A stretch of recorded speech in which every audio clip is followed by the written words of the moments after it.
Why does it feel so good and easy after cracking your spine? Great question. It comes down to traction techniques, and even if you do it yourself, why it feels so easy, especially when it comes to the neck. Surprisingly, we have facet joints. If we take one of the vertebrae, we can actually see this. Here they are, these facet joints, right here and right here. And yeah, they're very often in compression. For example, in another view, we can see our vertebra and we can see what's happening inside it. For example, we constantly move like this. Yes, our vertebra is moving. Then at some point, we sit on our left side for a very long time. This is how a slight bend occurs and increased compression happens on one side. We can see that the pain comes from displacement. Here we have muscle compression, so the muscles on one side work more and on the other side less. Here compression occurs in the facet joints. Simply put, they get stuck. They get stuck in one direction. Either the joint looks to one side or the joint looks to the other side. And that's how the stretch happens.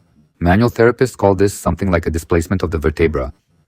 No, it's simply stretching the muscles, and during manual techniques, we can influence them. What happens is decompression of these vertebrae, these joints stretch out, and there's a pop. So that very pop itself, roughly speaking, is that crunch, that's cavitation, which leads to receptivity. Why does it lead to receptivity? You see, we have tendons in these muscles, and there's the Golgi tendon organ. During active techniques, these muscles sharply stretch and receive decompression. They relax because they've been working for a long time, and at the moment when there's a sharp stretch, it leads to the release of endorphins. And so the person gets satisfaction, they feel that it got better, and so on. And of course, the manual therapist, with all the bells and whistles, stays in business and gets paid too. But there are nuances here. Sharp techniques, especially in the cervical region, can lead to injuries. All traction techniques work well only in cases where a person is roughly speaking healthy, where they simply have tight muscles, they sit for a long time, etc. There are no pathologies, then traction techniques are appropriate.